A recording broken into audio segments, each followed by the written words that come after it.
Hello guys. അപ്പോൾ നമ്മൾ ഇന്ന് എക്സ്പ്ലെയിൻ ചെയ്യാൻ പോകുന്നത് 2025 റിലീസായ സ്റ്റഡി ഗ്രൂപ്പ് എന്ന ഒരു ആക്ഷൻ കോമഡി സീരീസാണ്. മൊത്തം 10 എപ്പിസോഡുകളാണ് ഈ സീരീസിലുള്ളത്. അപ്പോൾ നമുക്ക് നേരെ എക്സ്പ്ലനേഷനോട്ട് കടക്കാം. അതിനു മുമ്പ് എൻ്റെ ചാനൽ ഇതുവരെ സബ്സ്ക്രൈബ് ചെയ്തില്ലെങ്കിൽ തീർച്ചയായും സബ്സ്ക്രൈബ് ചെയ്യുക. ഈ എപ്പിസോഡിൻ്റെ തുടക്കത്തിൽ കാണിക്കുന്നത് ജൂണിനെ പരിചയപ്പെടുത്തിക്കൊണ്ടാണ്. ഈ ഗാമിൻ്റെ പോലെ തന്നെയാണ് ജൂൺ. എങ്ങനെയെങ്കിലും പഠിക്കണം എന്ന തലയിൽ കയറി നടക്കുന്ന ആളാണ് ഗാമിനെങ്കിൽ എങ്ങനെയെങ്കിലും സ്ട്രോങ് ആവണം, എല്ലാവരെയും ഫൈറ്റ് ചെയ്ത് തോൽപ്പിക്കണം എന്നൊക്കെയുള്ള ലക്ഷ്യം കൊണ്ട് നടക്കുന്ന ആളാണ് ഈ ജൂൺ. എന്നാൽ അവൻ അതത്ര പരിശ്രമിച്ചിട്ടും അവന് പറ്റുന്നില്ല.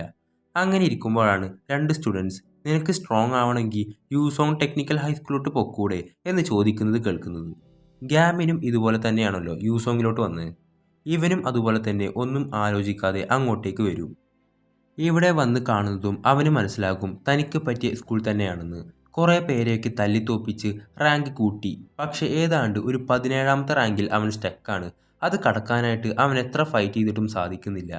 അങ്ങനെ ഇരിക്കുമ്പോഴാണ് അവൻ ഗാമിൻ്റെ അഭ്യാസ പ്രകടനങ്ങൾ കാണുന്നത്. ഗാമിന് ഇങ്ങനെയൊരു സ്റ്റഡി ഗ്രൂപ്പ് കൂടെ ഉണ്ടാക്കുന്നുണ്ടെന്ന് അറിഞ്ഞപ്പോൾ രണ്ടും കൽപ്പിച്ച് അവൻ അതിൽ ചേരാൻ തീരുമാനിക്കുന്നു. കാരണം ഗാമിൻ്റെ ഫൈറ്റിംഗ് സ്കിൽസിൽ ഇവൻ അങ്ങ് വീണുപോയി.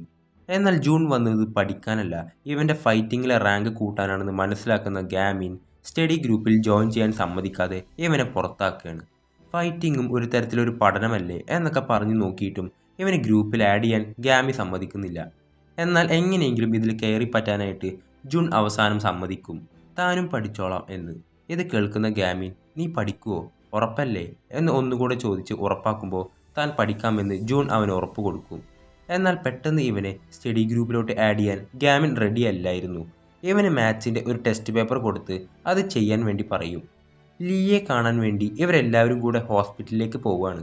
അപ്പോൾ അത് കഴിഞ്ഞ് വരുമ്പോഴേക്കും ഇത് കംപ്ലീറ്റ് ചെയ്ത് വെച്ചിരിക്കണം എന്നും പറഞ്ഞാണ് അവർ പോകുന്നത്. അങ്ങനെ ഇവൻ അവിടെ ഇരുന്ന് ആ കണക്കും ചെയ്തുകൊണ്ടിരിക്കുന്ന സമയത്ത് അങ്ങോട്ടേക്ക് ഒരാൾ വരുന്നുണ്ട്. അയാളെ കണ്ടാലേ ഒരു ഗ്യാങ്സ്റ്റർ ലുക്കാണ്.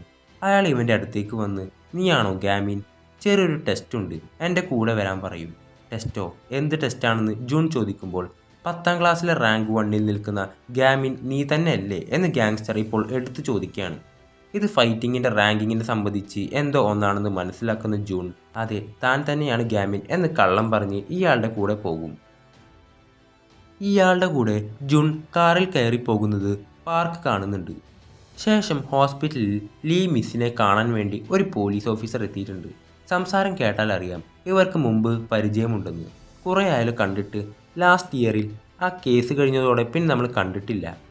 അല്ല വേറൊരു സ്ഥലവും ഇല്ലാഞ്ഞിട്ടാണോ യൂസോങ് ഹൈസ്കൂൾ തിരഞ്ഞെടുത്തത് എന്ന് ഈ പോലീസുകാരൻ ഇവളോട് ചോദിക്കുന്നത് കേൾക്കാം. ശേഷം ജൂൺ ആ ഗ്യാങ്സ്റ്ററിൻ്റെ കൂടെ കാറിൽ എങ്ങോട്ടേക്കോ പോയിക്കൊണ്ടിരിക്കുകയാണ്. ജൂൺ പണ്ട് ചെറുപ്പത്തിൽ ഇവനെ മറ്റുള്ളവരെ ഉപദ്രവിക്കുന്നതിൽ നിന്നൊക്കെ രക്ഷിച്ചു കൊണ്ടിരുന്ന ഒരു ഫ്രണ്ട് ഉണ്ടായിരുന്നു. ഞാൻ എന്താ ഇങ്ങനെ വീക്കായി പോയെന്ന് ഇവൻ ആ ഫ്രണ്ടിനോട് ചോദിക്കും.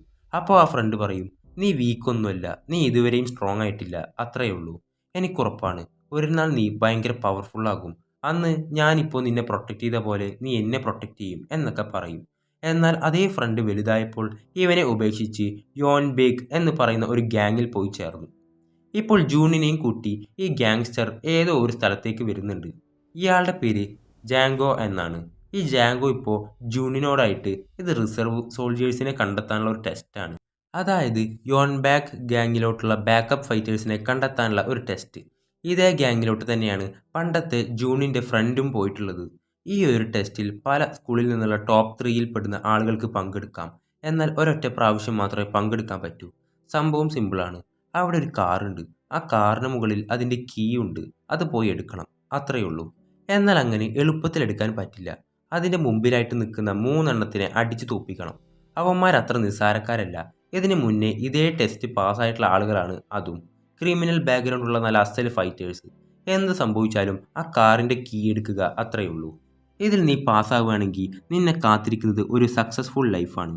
എന്താ നീ തയ്യാറാണോ എന്ന് ജാങ്കോ ചോദിക്കുമ്പോൾ തന്നെ ഒറ്റക്കാക്കി പുതിയൊരു ഗ്യാങ്ങിലോട്ട് പോയി ചേർന്ന ഫ്രണ്ടിനെ ഓർത്ത് ഇതിന് ഞാൻ തയ്യാറാണെന്ന് ജൂൺ സമ്മതിക്കും. ശേഷം മറ്റവർ ഹോസ്പിറ്റലിലെ ലീനൊക്കെ കണ്ട് മടങ്ങി വരുന്ന സ്റ്റഡി ഗ്രൂപ്പ് നോക്കുമ്പോൾ അവിടെ ജൂൺ ഇല്ല. ഞാൻ അപ്പോഴേ പറഞ്ഞതല്ലേ അവനെയൊന്നും ഇതിന് കിട്ടത്തില്ലെന്ന്, അവൻ്റെ മുഖത്ത് തന്നെയുണ്ട് കള്ളലക്ഷണം എന്ന് പറയാണ്.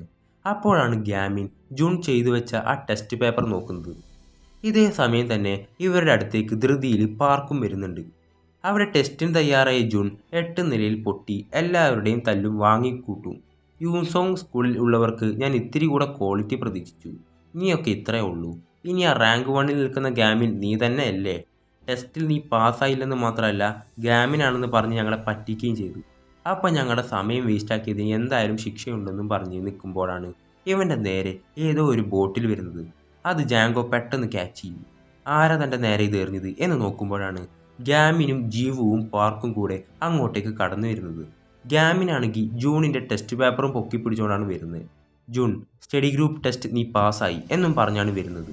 ജീവു ആണെങ്കിൽ ഈ വയസ്സാം കാലത്ത് തനിക്ക് എവിടെയും അടങ്ങി ഒതുങ്ങി ഇരുന്നൂടെ എന്നൊക്കെ പറയുന്നുണ്ട്. ഈ കുട്ടികൾക്കൊരു പേടിയില്ലല്ലോ, എന്താ പോലീസ് ഉണ്ടെന്ന് വിചാരിച്ചാണോ ഇത്രക്കും ധൈര്യം? ഗാമിൻ്റെ നെയിം കാർഡ് കണ്ട്, ഓ അപ്പോൾ നീയാണല്ലോ യുഗാമി, ശരി ഞങ്ങൾക്കൊരു സോൾജിയറിനെ വേണം. ടെസ്റ്റിൽ പങ്കെടുക്കാൻ തയ്യാറാണോ നീ? ജയിക്കുവാണെങ്കിൽ നിന്റെ ഫ്രണ്ടിനെ അങ്ങ് കൊണ്ടുപോക്കോ. ശേഷം ലീ മിസ്സിനോട് നേരത്തെ സംസാരിച്ച പോലീസുകാരനില്ലേ, ആള് തൻ്റെ സീനിയർ പോലീസ് ഓഫീസറിനോട് ഈ പീഹാൻ സ്റ്റേഷനിലോട്ട് വന്ന അപ്പോൾ തന്നെ പോയല്ലോ, ഈ ഇടയാ ഞാൻ അപ്പോയിൻ്റ് ആയത്, എന്നിട്ട് പോലും അവന് എൻ്റെ പേരറിയാം, എനിക്കെന്തോ മൊത്തത്തിലൊരു പന്തികേട് തോന്നുന്നു. അപ്പോൾ ഇത് കേൾക്കുന്ന മറ്റേ പോലീസുകാരൻ, എന്ത് പന്തികേട്, അവൻ ജസ്റ്റ് ഒരു ഹൈസ്കൂൾ സ്റ്റുഡൻറ്റ്, വേണ്ടാത്തൊന്നും ആലോചിച്ച് കൂട്ടാണ്ട് വീട്ടിൽ പോകാൻ നോക്ക്. അപ്പോഴാണ് താഴെ പോലീസ് സ്റ്റേഷൻ്റെ മുന്നിലായിട്ട് ഹേവോണും സെഹോണും കൂടെ പരിങ്ങി കളിക്കുന്നത്. ഇവർ രണ്ടുപേരും ഇപ്പോൾ ഇങ്ങോട്ടേക്ക് വന്നിട്ടുള്ളത് ജൂണിനെ കൊണ്ടുപോയതിൽ കേസ് കൊടുക്കാനാണ്. ഗാമിൻ്റെയും ജീവുവിൻ്റെയും പാർക്കിൻ്റെയും കൂടെ പോയി അടിപിടി കൂടാനൊന്നും ഇവർക്കറിയില്ലല്ലോ. അപ്പോൾ എങ്ങനെയെങ്കിലും ഒരു ഹെൽപ്പ് ആയിക്കോട്ടെ എന്ന് വിചാരിച്ച്, എന്നാൽ സ്റ്റേഷനകത്ത് കയറി ഇതെങ്ങനെ അവതരിപ്പിക്കും എന്ന കാര്യത്തിൽ പേടിച്ച് നിൽക്കുകയാണ് രണ്ടുപേരും. ജാങ്കോൻ്റെ ടീമിനെതിരെ ഫൈറ്റ് ചെയ്യാനായിട്ട് തീരുമാനിച്ച് നിൽക്കുകയാണ് ഇവൻ. ഇവർക്ക് ഫൈറ്റ് ചെയ്യാൻ ഒരു പേടിയുമില്ല. അങ്ങനെ ഇവർ 3 പേരും കൂടെ 3 എണ്ണത്തിനെതിരെ ഫൈറ്റ് ചെയ്യുകയാണ്.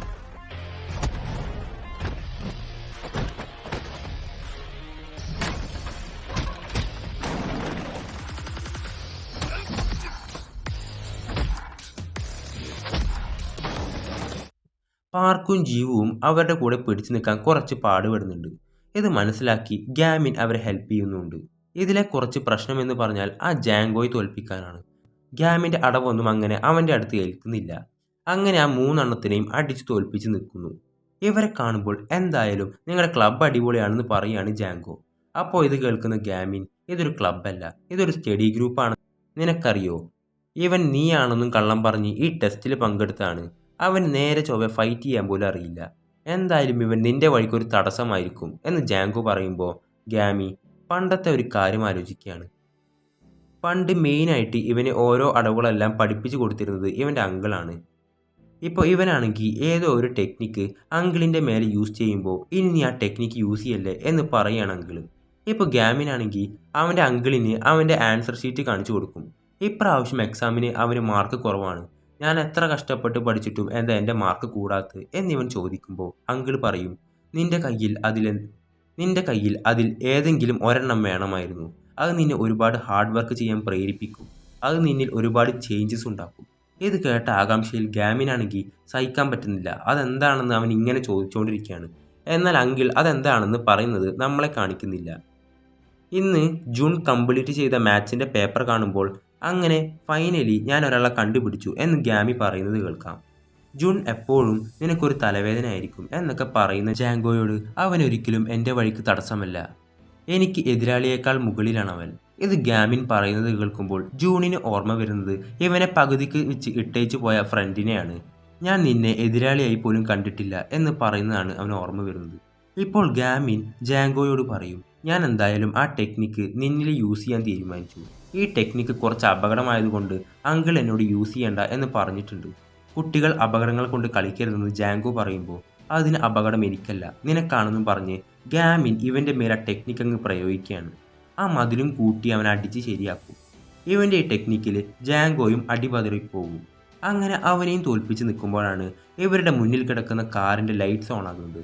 ആ കാറിനകത്ത് ആരുമില്ല എന്നാണ് ഇവർ വിചാരിച്ചിരുന്നത്, എന്നാൽ അതിൽ ഒരാളുണ്ടായിരുന്നു.